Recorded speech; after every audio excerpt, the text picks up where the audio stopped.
Uyabona ke empilweni yami sengizibone zonke izinto ezimbi ezenzeka emhlabeni kodwa ngiyaqala ukuyibona le. Bese nisibona istory salosisi lo wakakhoza usisi wakhona kuthiwa enene walala neNigeria and makalala neNigeria then waqala waguga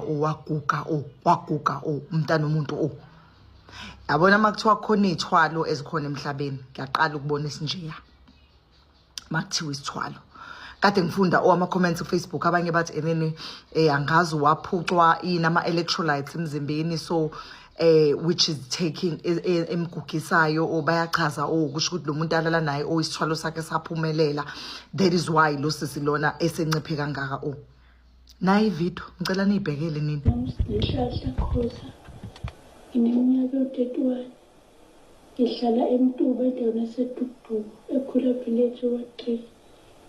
Ngicela usizo ngiqala ukugula ngo-2022 isikhumba sami sabedane sashintsha saba nje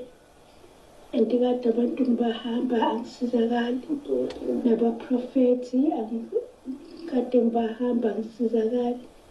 akukho engakwenzanga usize ngithule bengicela noma ungakhona ukungisiza lesimo ngibhekene naso ukuthi angisize ngoba noma ngazi ukuthi kahle ngenzakalani ngoba bonke abantu engibahambayo bangitshela izinto ezihlukene. Guys, ngicabanga ukuthi kwenzekelani kena vele wena nje, what do you think enzekile losisi? Abanye bathi enene abantu ba spread propaganda manje ngoba naku sekuzama uxoshwa amakorekwere so sekuthiwa enene amakorekwere abantu abalala namakorekwere but usisi uyasho nje ukuthi enene walala nomuntu wangaphandle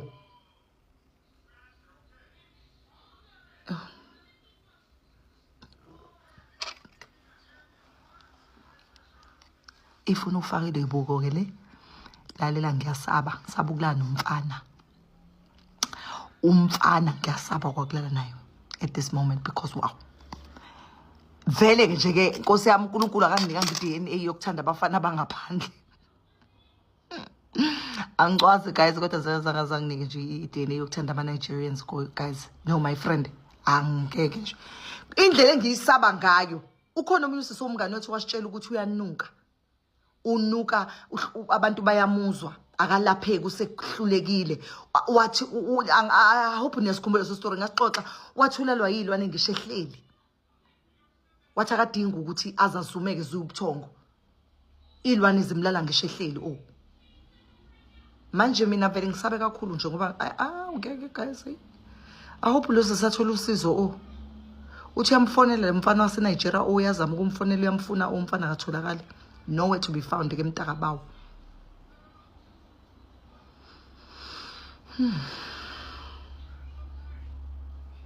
Ay elunye uhlobo lesithwalo lolu ngiyaqala nami ukulibona aqala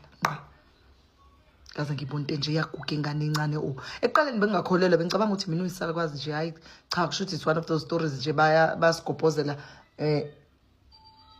basenza izilimi ngoba befuna ukuthi enene sibuka istory but ngarealize ukuthi man no but because mawuyibuka ithombe zakhe nje uyibona ivideo nje uzibone nesithombe mawuyibuka ithombe zakhe uyabona ngempela uyena from 31 to 80 100 in fact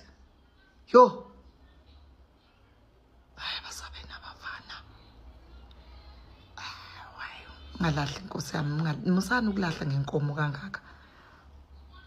yo baba namalashes ayasho ukuthi sifuna ukukhishwa ngingalahli kangaka hayi but ke I hope usisathola usizo. We're not judging her because as far as ama circumstances akhe thina siyalalela ubongwe Ndlovukazi uMamgobhozi noDumo izithola zishisa khona lana, so this is what is trending right now on Facebook.